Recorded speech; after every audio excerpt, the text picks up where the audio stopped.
ಎಂಟ್ರೆ ಇಲ್ಲಿ ಅಥವಾ ಇಲ್ಲಿ ಮಾತ್ರ ಯೂಸ್ ಮಾಡಬೇಕು. ಇಲ್ಲಿ ಮಾಡಿದ್ರೆ ಬರುವುದಿಲ್ಲ. ಹಣ್ಣು ಲಿಂಬೆ ಹಣ್ಣು, ಕಿತ್ತಳೆ ಹಣ್ಣು, ಮೊಸರು ಹಣ್ಣು, ಎಳ್ಳಿ ಹಣ್ಣು 4 ಹಣ್ಣು ಮಾತ್ರ. ದೊಡ್ಡದು ಸಣ್ಣದು ಅಡ್ಜಸ್ಟೇಬಲ್. ಒಣಗಿರ್ಲಿ, ಹಣ್ಣಿರ್ಲಿ, ಕಾಯಿ ಇರಲಿ, ನೋ ಪ್ರಾಬ್ಲಮ್. ಇಲ್ಲಿ ಹಲ್ಲು ಬರುತ್ತೆ. ಹಣ್ಣು ಸೆಂಟ್ರಲ್ ಇಟ್ಬಿಟ್ಟು ಎಡಕ್ಕೆ ಬಲಕ್ಕೆ ತಿರ್ಸೋದು. ಮೇಲೆ ಸಿಪ್ಪೆ ಕಟ್ಟಾಯ್ತಲ್ಲ, ಆಮೇಲೆ ಈ 4 ಕಿಂಡಿಗಳು ಒಳಗಡೆ ಹೋಗಬೇಕು. ಎಡ ಬಾಲ ತಿರ್ಸ್ಕೊಂಡು ಒಳಗಡೆ ಹೋಗ್ಬೇಕು. ಒಳಗಡೆ ಏನಾಗುತ್ತೆ, ಒಳಗೆ ತೊಳೆಗಳೆಲ್ಲ ಕಟ್ಟಾಗುತ್ತೆ. ಈಗೇನು ಮಾಡ್ಬೇಕು, ಲಾಸ್ಟ್ 2 ಬೆರಳು ಇಲ್ಲಿ, 1 ಬೆರಳು ಇಲ್ಲಿ, ಹಣ್ಣನ್ನು ಮಾತ್ರ ಪ್ರೆಸ್ ಮಾಡೋದು. ಈ 3 ಬೆರಳಲ್ಲಿ ಸ್ವಲ್ಪ ಸ್ವಲ್ಪ ಸ್ವಲ್ಪ ಪ್ರೆಸ್ ಮಾಡಿ ಜ್ಯೂಸ್ ಎಲ್ಲ ಮೇಲೆ. ಎಲ್ಲಿದೆ ಬಂತು, ಈ 4 ಒಳಗಡೆ 4 ಕಿಂಡಿ ಇದೆಯಲ್ಲ, door must be inside. Press the fruit by all side.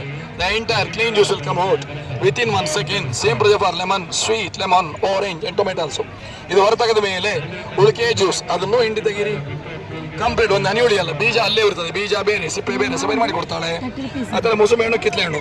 ಸಣ್ಣ ಮಕ್ಕಳಿಗೆ ಕಿತ್ತಳೆ ಹಣ್ಣು ತಿನ್ಲಿಕ್ಕೆ ಭಾರಿ ಆಸೆ. ಕಿತ್ತಳೆ ಹಣ್ಣು ಜ್ಯೂಸ್ ಒಬ್ಬರಲ್ಲ, ಒಂದು ಕಿತ್ತಳೆ ಹಣ್ಣು ತಗೊಂಡ್ರೆ 20 ರೂಪಾಯಿ ಆಗುತ್ತಲ್ಲ, ಒಂದು 6 ಜನ ಜ್ಯೂಸ್ ಮಾಡಿ ಕುಡಿಬಹುದು. ಕಿತ್ತಳೆ ಫ್ಲೇವರ್ ಸಿಗುತ್ತೆ, ತಿಳಿಸೋದು. ಹಣ್ಣು ಪರಸ್ಪರ ಜ್ಯೂಸ್ ಎಲ್ಲ ಮೇಲೆ. ಲಿಂಬೆ ಹಣ್ಣು, ಕಿತ್ತಳೆ ಹಣ್ಣು, ಮೊಸರು ಹಣ್ಣು 3 ಹಣ್ಣು ಜ್ಯೂಸ್ ಮಾಡ್ತದೆ. ಯಾರಿಗೆ ಅರ್ಥ ಆಯ್ತು, ಯಾರಿಗೆ ಬೇಕು, ನಿಮ್ಮ ಅಮೂಲ್ಯವಾದ ಮನೆಗೆ ಒಂದು ತಗೊಳ್ಳಿ.